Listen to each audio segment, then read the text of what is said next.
Halo teman-teman semua, kembali lagi di channel teman sekelas. Nah, sekarang kita masuk ke materi penjumlahan dua vektor. Penjumlahan dua vektor kali ini biasa disebut vektor setitik tangkap ya. Nah, jadi dia dua vektor ini berada dalam satu titik yang sama seperti ini. Nah, kemudian dua vektor ini membentuk sudut theta atau sudut tertentu. Nah, pertama-tama kamu sudah ingat kan bagaimana penguraian vektor dalam diagram Cartesius? Misalnya ada begini, sumbu X negatif, nah itu, dan ini sumbu X positif. Kemudian ini sumbu Y positif, yang di bawah sumbu Y negatif. Pertama-tama, dua vektor ini kita taruh dulu ya ke diagram Cartesius. Nah, ini misalnya vektor A, kemudian yang ini vektor B.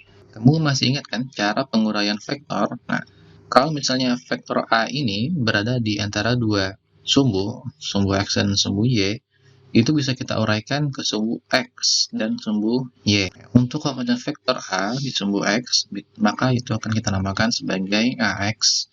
Dan komponen vektor A di sumbu Y akan kita namakan sebagai AY. Nah, kita lihat di sini, vektor B itu kan dia tepat berada di sumbu X. Nah, jadi vektor B ini dia tidak mempunyai komponen vektor di sumbu Y. Jadi dia B saja atau BX ya. Nah, atau kalau bisa kita tuliskan jadinya seperti ini. Ada komponen vektor AX, kemudian ada komponen vektor AY.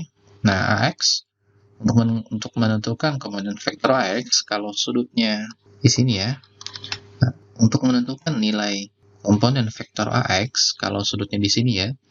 Nah, ingat, biasanya sumbu X itu identik dengan cos, dan sumbu Y itu identik dengan sinus.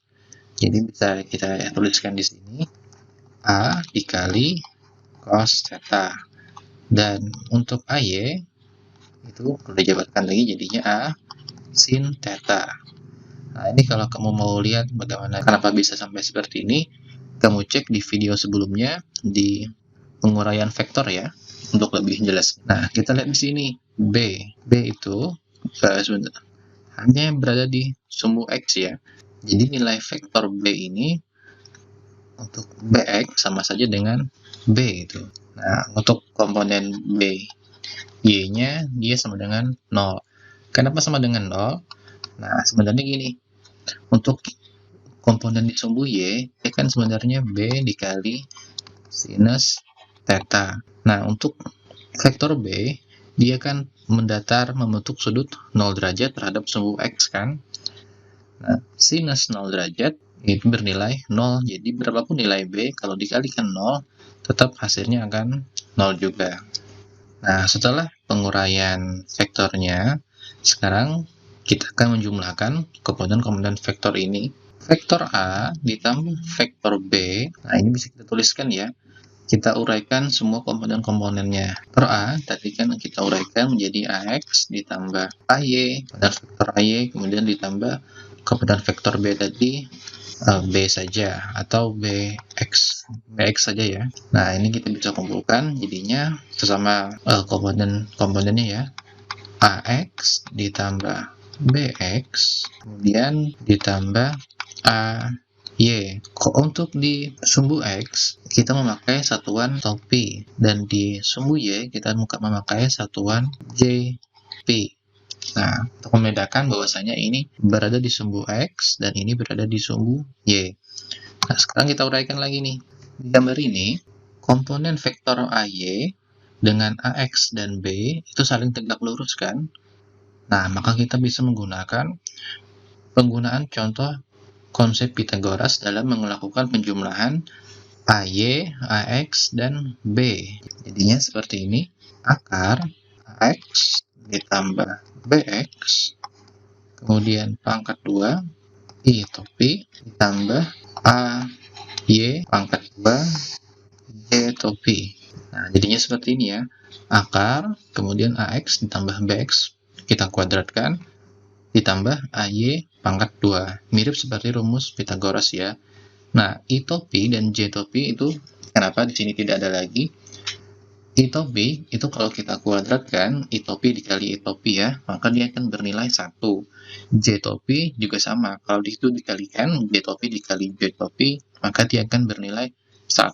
Jadi di sini tidak perlu kita tuliskan lagi ya. Nah ini sama dengan, kita tarik akar lagi, AX kalau kita uraikan, itu kan adalah A cos theta. BX tadi hanya bernilai B saja ya.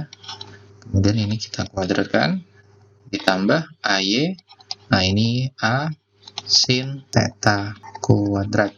Oke, sekarang A cos theta ditambah B theta dikuadratkan, biar kita uraikan, jadinya A cos theta ditambah B, kemudian dikali lagi dengan A cos theta ditambah B ya. Nah, ditambah A sin theta kuadrat. Ini kalau kita akarkan lagi, nah ini cara perkaliannya, A cos theta kita kalikan dengan A cos theta. Kemudian A cos theta yang ini kita kalikan dengan B. Nah, A cos theta dikali A cos theta itu bernilai A kuadrat cos theta cos kuadrat theta. A cos theta dikali B, nah itu jadinya A B cos theta. Ditambah, nah sekarang yang ini B dikalikan dengan cos theta dan juga B dikalikan dengan B. B dikali A cos theta jadinya A B cos theta ditambah B dikali B jadinya B kuadrat ya.